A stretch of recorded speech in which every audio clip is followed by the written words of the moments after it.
Sophie bangun lebih pagi dari biasanya. Dia menutupi tubuhnya dengan satin robe dan menatap seorang pria yang masih tidur di sampingnya. Meskipun di umurnya yang sudah tidak lagi muda, tapi tubuh Sophie masih energik sama saat ia masih remaja. Bahkan seakan-akan ia tidak menua.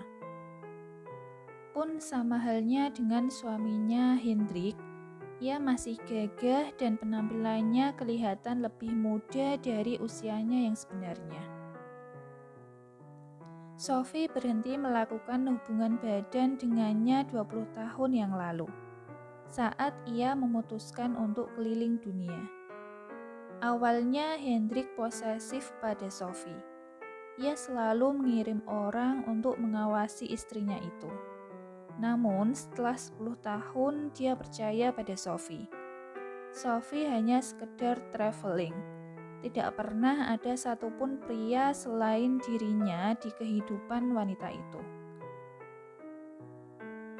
Pukul 8 pagi, Sophie mengantarkan makanan untuk Andrea yang masih dikurung di sangkar. Dia tidak bisa ceroboh atau semua kerja kerasnya selama ini akan sia-sia. Dia hanya bisa berharap keponakannya itu bisa bertahan 36 jam ke depan. Dia percaya semuanya ini akan segera berakhir. Membuka pintu sangkar, Sophie duduk di kursi. Ya, di dalam sangkar tersebut terdapat sebuah tempat tidur serta satu set meja kursi. Nah, makanlah dulu. Kamu pasti sangat lapar, kan? Sophie berkata dengan ramah. Andrea memandang wanita cantik yang wajahnya mirip seperti mamanya tersebut. Dia sangat elegan dan sabar, tapi tatapan matanya tampak dingin dan gelap. Dia berjalan mendekati meja lalu duduk di depan wanita itu. Siapa Anda sebenarnya? Andrea bertanya dengan suara yang lirih.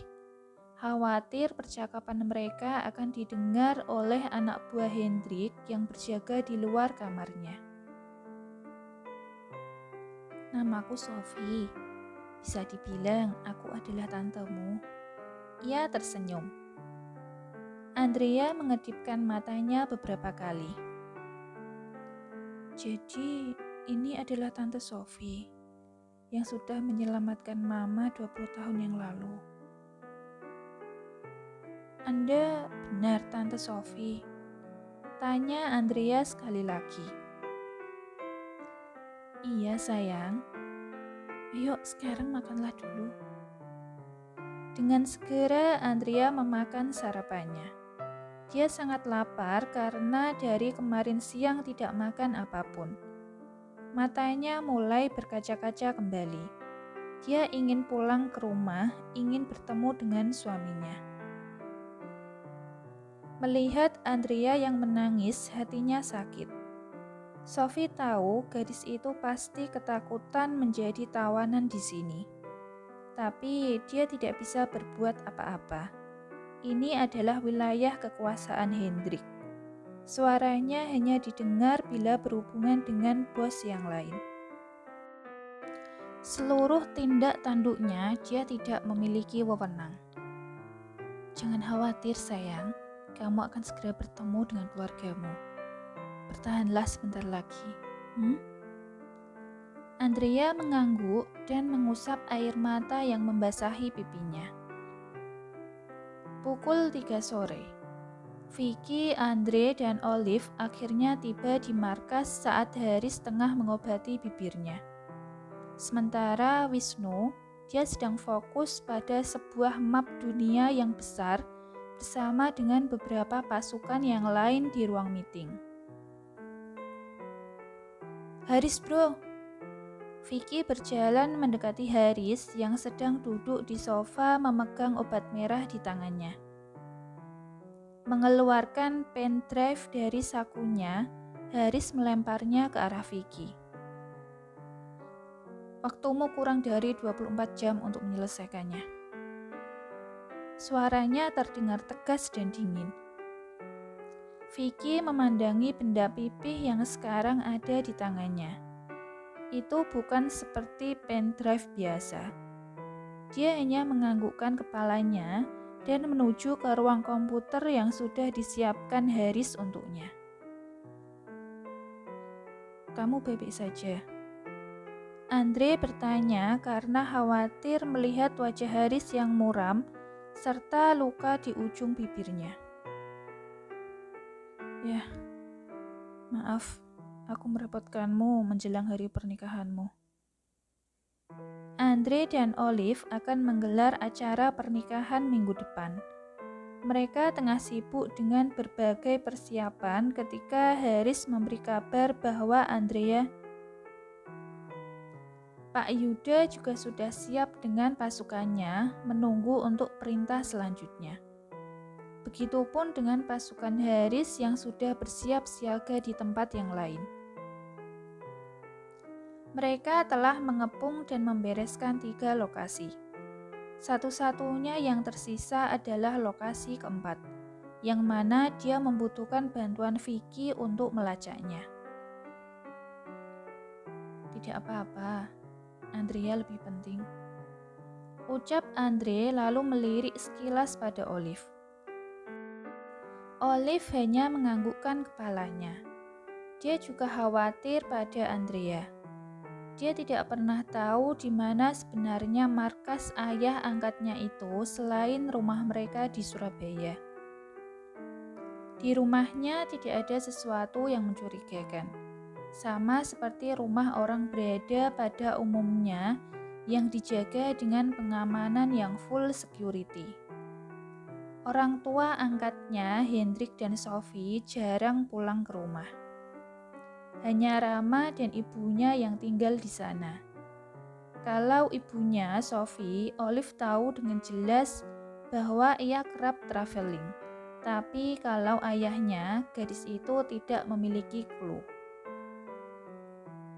"Dre, aku membutuhkan bantuanmu," teriak Vicky sembari memutarkan kursinya untuk menoleh pada Andre. Mengernyitkan alisnya, Andre bertanya, "Apa itu?" "Di dalamnya ada 2 kode berbeda yang harus dipecahkan. Aku tidak bisa menghandlenya sendiri. Akan memakan waktu berhari-hari," Vicky menjelaskan sambil menunjuk ke layar komputer. "Oke." Andre menepuk bahu Haris sebelum berjalan ke arah Vicky. Di lain sisi, Olive, dia bergabung dengan Wisnu di ruang meeting. Anak buah Hendrik yang bersembunyi berhasil ditangkap oleh pasukan Haris.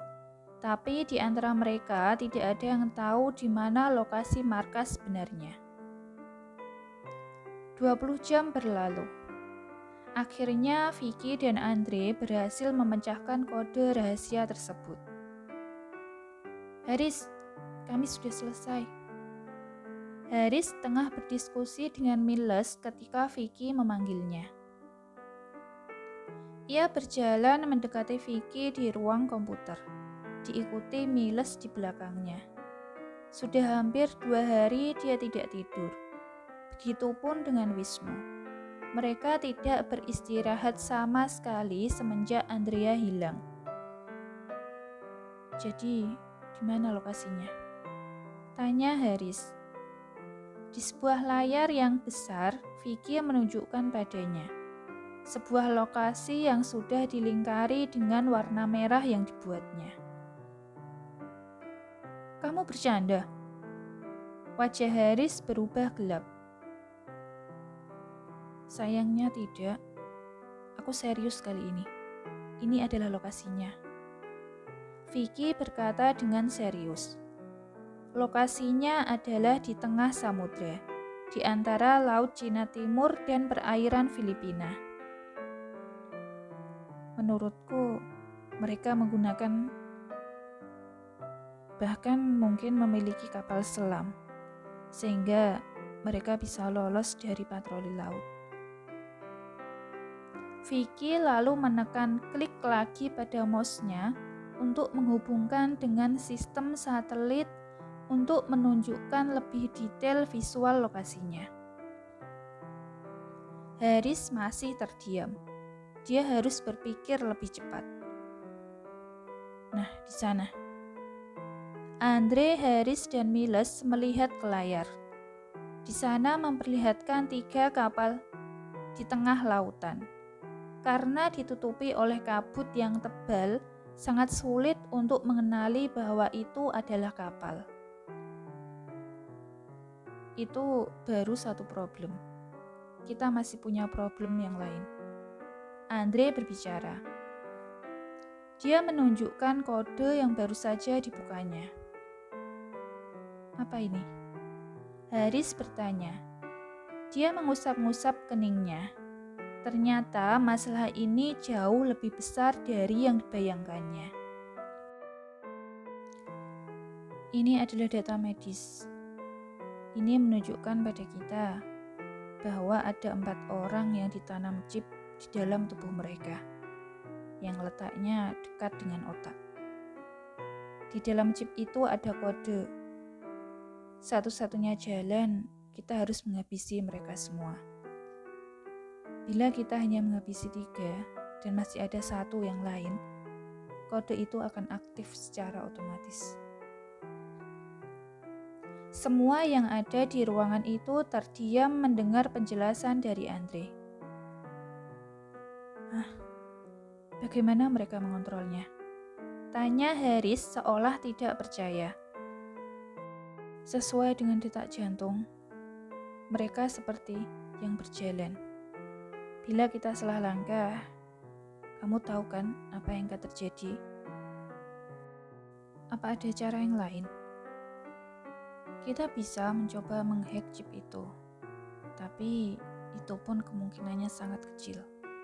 Karena letaknya di dekat otak, bila panas yang dihasilkannya mendekati otak, Andre tidak bisa melanjutkan kata-katanya. Pak Guntur mulai berkeringat panas dingin. Dia merasa menyesal meninggalkan Sophie 27 tahun yang lalu.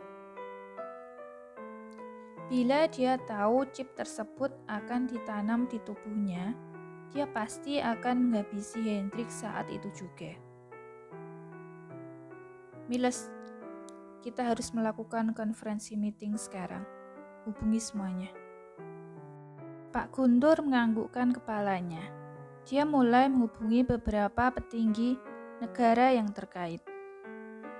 Kalian berdua juga harus ikut.